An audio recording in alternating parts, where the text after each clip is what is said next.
Toyota Sequoias. This is an '07 Toyota Sequoia. Got the big V8 engine. Now it's only rear wheel drive. There's no front wheel drive on it. You don't need that with all this weight. Got plenty of traction. And as you can see inside, a lot of room in the front. Yeah, the leather seat's worn and torn a little. It's gonna happen when I get to be this old. And we open the back door, and what do we find? The baby seat. There's plenty of room. Got the nice leather seats, and then more seating. And we're not talking about tiny. Look, there's leg room here. This thing has a lot of space. As we open the back, we'll get an even better view. We got a nice cargo space here. Then we got the third row seats. Now, of course, if you take the third row seats out, then you got even more room. And if you move those forward, you got even more room. Kind of like a truck, really. Got the original Toyota hitch on it for towing. And as we can see on the top, got a big old luggage rack. Now, when it was new, this baby was about $36,000. Now, my customer recently purchased it. He's going to export it to Africa. He paid about $5 grand for it. Pretty good price for a solid vehicle like this. But when we go inside, we'll check the mileage. It does have 184,000 miles on it. Now, I have seen them with 500,000 miles on them, so they can last a long time. Well, see how this baby starts up. Turn the key. Starts right up. Now, back in the day, it didn't come with much, so somebody stuck a Pioneer stereo in it, but it still got freezing cold air conditioning in it. Nice cool air. Big old sunroof. And check this out. It's even got an entertainment system on it. This was a top-of-the-line vehicle when it was new. And being a Toyota, everything pretty much still works. It's older, so it's still got a pretty much utilitarian steering wheel. It's just got the cruise control, nothing else. And just the plain old interior. But I mean, look at the space. Look at the design. This baby has a lot of space. And look at the leg room. And as we check here, look at this. It's got rear AC and heat controls too. This is a luxurious SUV. But it is 13 years old, so let's look at the data, okay? We got no trouble codes here, so let's look at the raw data, where they can't hide anything from you, at least for me. Here we go, live data. This is where the rubber meets the road. I can see what shape this vehicle actually is. I'm scrolling through, and so far everything looks pretty good, but we're gonna get pretty deep here. Short-term fuel trim.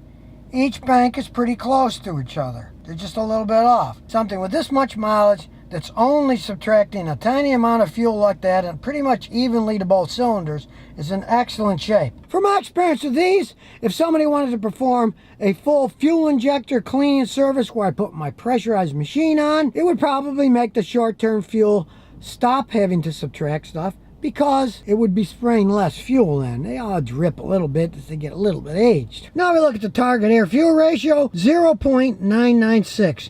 Now 1.0 is perfect, so it's pretty close to perfect for an old vehicle like this. And check out the variable valve timing. If you remember the Genesis I did a short time ago, they both were supposed to be 0, 0, and then when you look at what they were way off. It's still 0. It's doing exactly what it's supposed to do. It's perfect. As I showed on that Genesis at idle, the degrees were changing. They should remain at 0 when it's idling. This thing actually has more mileage than the Genesis had on it, by about 80,000 miles, yet it's still 0, perfect at idle. Shows that Toyota is making a much better engine than the Genesis has in it. We checked the misfire counts for them all 8 cylinders, they're all 0. That's perfect. So for such an old vehicle, it's in immaculate shape. Now let's check under the hood. And what do we have under here? Big old 4.7 liter V8 engine. But do realize this is a big, heavy vehicle. 13 miles a gallon in the city and about 15 miles a gallon on a highway. They are gas guzzlers. There's no ifs and buts about these things. Most of my customers that own them, they never check their gas mileage. I ask them, well, what kind of gas mileage are you going to say? It's got to be so bad, we don't even want to know. We just fill it up with gas all the time. But with the coming recession and oil prices going down, hey, gasoline's going to be cheaper for quite some time, it looks like. Now, being a Toyota, hey, they don't break down that often. But one big disadvantage of this V8 engine is. They hide the starter way under there. You got to take the intake manifold, the top of the engine off to replace the starter. Bad design for sure, but I got my borescope out and looked at this. It still has the original starter on it. At some point in time, that'll have to be changed, and it's an expense because of that design. But it's not a reason not to buy a vehicle. The anti-lock braking system still works perfectly. Heck, it's still got the original radiator and it's not leaking. And look, here's something you won't even see today. The headlights are still clear. And the new ones, oh, they fade pretty fast. They even used to make the headlights better. These are plastic ones. The newer ones are cheaper. And as you can see under the front, coolers galore. Special coolers here. Got a coolant fan for the AC condenser. Got a big old fan for the engine. Huge. I got friends that live in deserts. They love these things. They don't overheat. They are made to take high temperatures and throw that heat out. Even the wheels are holding up. I mean, they ain't clean and they're dirty, but hey, front and back, they're still solid. A few hits on a curb, but you can polish that off if you want. Let's close the hood and take it for a spin. Solid hood too. Corner's pretty smooth. Yeah, it's a big truck, but step on the gas, see what happens. Now it has a big V8 engine, but it is heavy. It takes off, but you know, it's not a race car. You can go fast, but it's awful top heavy. I would not advise racing around in these things like a maniac on curves. Ride's good. Let's hit these big bumps in the road. See, I mean, it handles them pretty well. It is a truck after all. I mean, it's not going to ride like a Lexus, but it handles the bumps quite well, even with all this mileage on it. And look at this, 184,000 miles, still idles, no shaking. This is a quality giant SUV. There's no arguing that. Hello! It's got cavernous room here.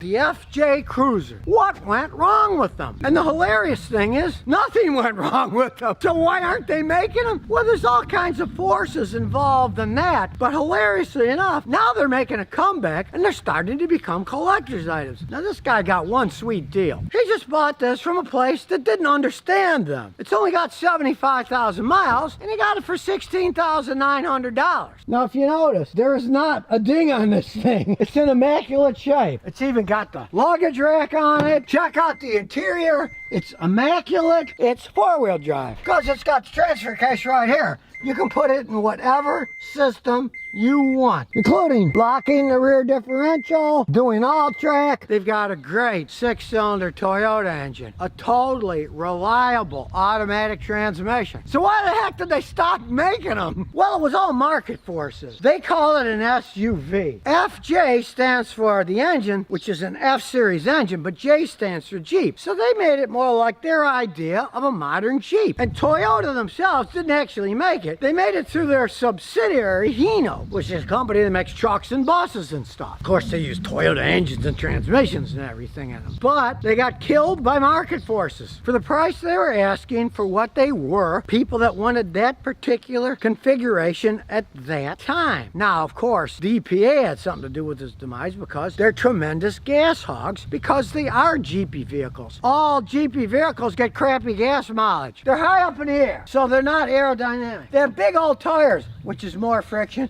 but mainly they weigh a lot. This particular one weighs about 4,500 pounds. So you can't get good gas mileage in this configuration. Most people in town will get 14, 15 miles a gallon on this, and they're lucky if they get 19 on a highway. Now, you could compare that to one of the most popular vehicles they make, the Toyota RAV4. It weighs about 1,000 pounds less, and it gets much better gas mileage. It gets practically twice the gas mileage on the highway. So, everybody's worried about that, and Toyota just decided, well, we're not going to make them anymore. And with their interesting retro style, they're starting to become uber collector's items. Because everybody knows they can run forever. I had a customer in Houston that had 350,000 miles on it. This thing's got 75,000 miles. It's got a long way to go. Odds are you're not going to find one with 75,000 miles on it, but you never know. Because a lot of guys buy these things, and as they look like giant toys, they treat them like giant toys, and they don't drive them all that much. This guy doesn't drive his much either, because he's got a Toyota Sequoia with 305,000 miles on it that he uses for his everyday driver. This is his toy. He got one heck of a deal. It's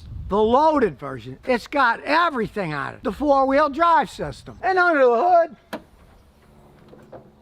Look, it's got class. It's got hydraulics. You don't have that stupid little stick. And it has the variable valve timing V6 engine that Toyota makes. That run forever. And since it's an 07, you don't have to mess with no stinking timing belt. It's got a timing chain. Those things can last forever. And it doesn't have one of those crappy plastic canister oil filters either. Instead, it has a very easy to access oil filter on the top. And the cool thing about this is, when you change your oil, do it first thing in the morning. And you know what's first thing in the morning? This thing's empty of oil. So when you take it off, does it go bloop bloop all over the place, make a mess in your driveway, get on the engine and stink? No. That's why you want to change these things first thing in the morning. It all drains down. You don't have to worry about making a mess. It's got ABS system, of course. You know, it's a modern Toyota. Air conditioning that works perfectly fine. And what I like, it's got the old hydraulic power steering. One, they last forever. Two, Toyota has great engineers, so you get a great feel while you're driving. Don't like electronic power steering assist. A lot of times it feels unnatural, but man, when those things break, wait till you price what it costs to put a motor and reprogram the car to put it on. It costs a small fortune. So what if you lose half a mile a gallon? You know, they're gas hogs anyways, so who really cares? You're not saving that much on a big truck putting electric power steering in. It just doesn't make any sense. Of course, the reason most people do it is because it's cheaper to do. It's an easier production thing to do, and everything can be controlled by computers, which is what they want. So let's go in and see if it starts. Like, that's a real shocker. It's a Toyota. Solid door. It's purring away. And being an 07, it's old school. It's got CDs and they still work. There's a Toyota engine purring away. You'll always hear that tiny bit of noise. That's just the noise that normal cams make when they're 16, 15 years old. It's not shaking, it's running fine. I like these black wheels with the covers. They're nice looking. And this thing spent its whole life in Rhode Island. I personally, though, would clean it all off and coat it all over so it doesn't rust anymore. Because even though these don't have frame rot problems like some of the Tacomas had, you still want to make it last. I would brush off all the rust. I'd recoat the whole thing. No shake, smooth. It's a Toyota. Sure, it's old, doesn't have a backup camera. Cool steering wheel. I got it locked to lock. Does the four-wheel drive system make a sound? No. This isn't Ford or GM. This is a Toyota. They're well made. And it's high enough you feel king of the world, but not too high like you feel you're gonna topple over. And here we go on the Rhode Island torture test to see how the shock system works. And it's a tall vehicle. It's gonna bounce around a little bit, but you feel totally in control. My rear end has no problems at all. It gets rid of the bumps pretty good. It feels pretty smooth. You're not jarred. You're always gonna get somewhat of a bumpy ride when you're driving out. Big old four-wheel drive, Jeepy type vehicle, but this is about as good as a ride you're gonna get in one. And of course, these things are perfect for cruising along the seashore. And if they let you drive in the sand, you can have even more fun with a four-wheel drive. And there it is, the real mileage. This thing isn't even broken in yet. So let's see what this 15-year-old FJ Cruiser can do. We'll just go at a smooth idle. It throws you back in your seat a little.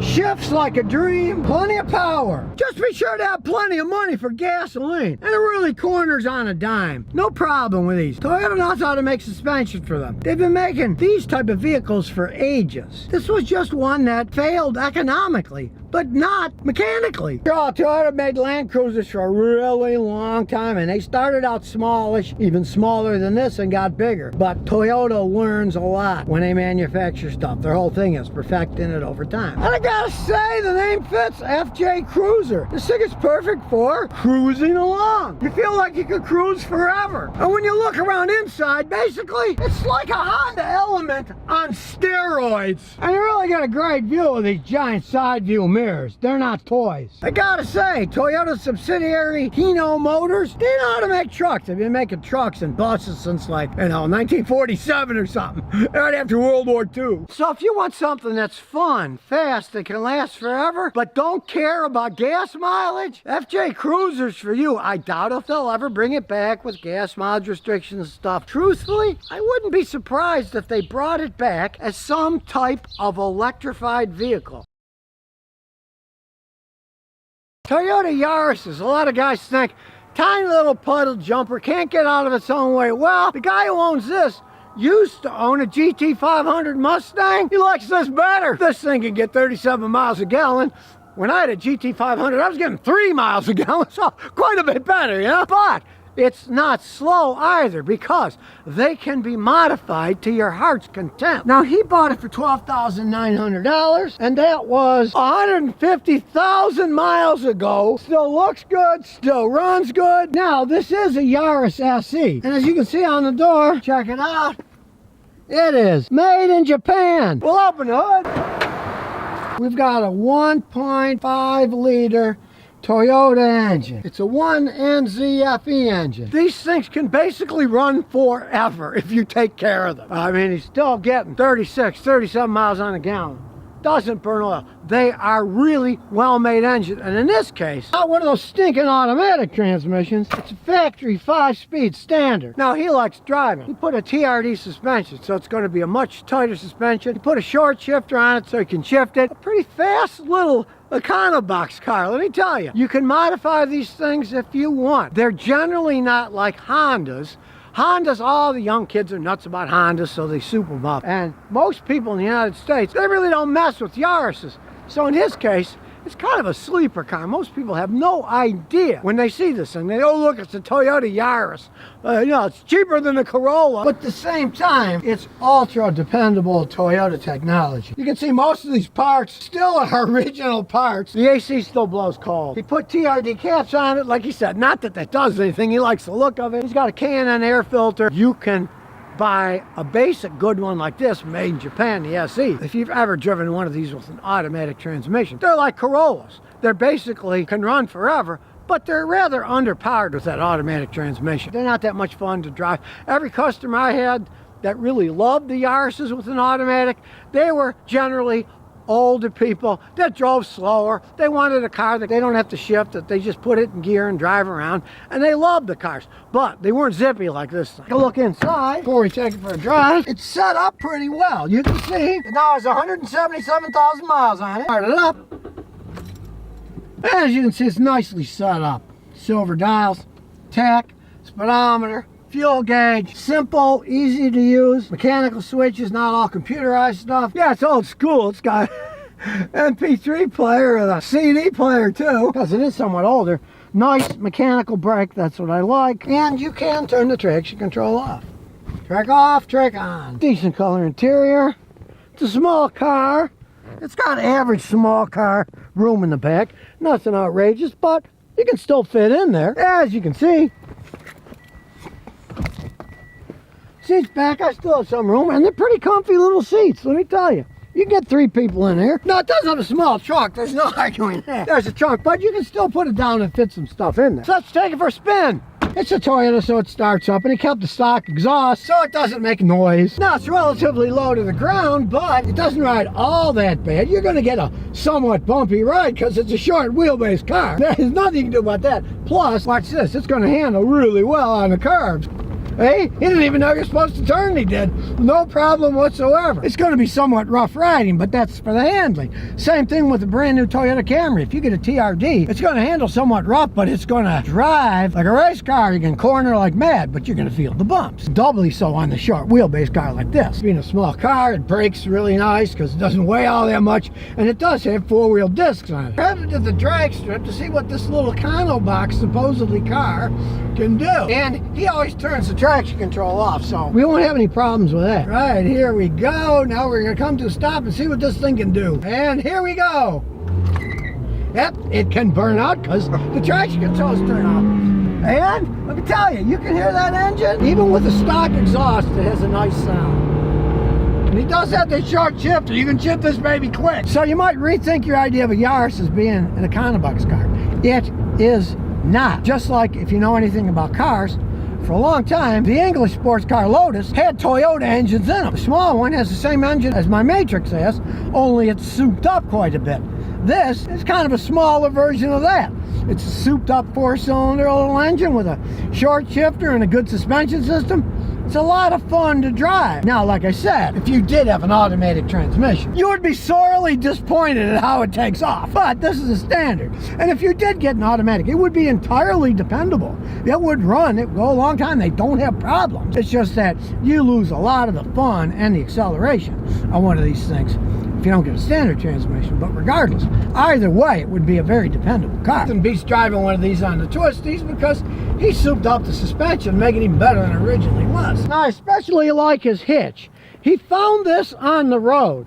He actually collects dead deer and processes them, and he found that, so he decided to stick it on. And yes, he does tow stuff with this. Oh, he's not carrying a 10-ton trailer.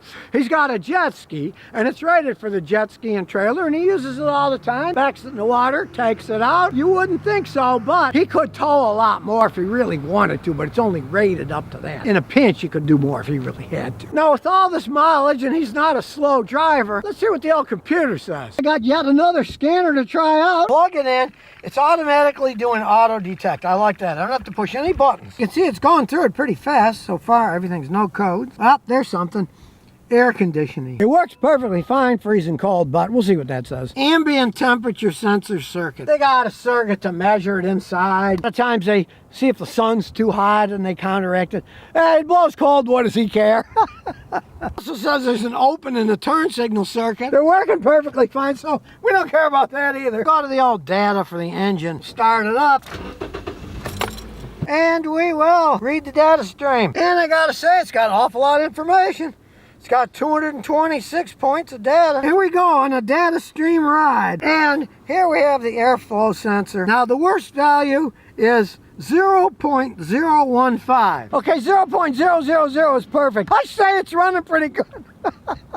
Air fuel ratio. 1 is perfect. There, it's perfect. Oh, now it's 3 1,000ths. Oh, now it's 1 1,000th off. That's pretty close to perfect. So it's running good, but the owner told me he drives the heck out of it. Doesn't burn any oil at all. Reminds me of a video I just shot this morning where one of your viewers sent me a email, and in it was a screenshot of his owner's manual.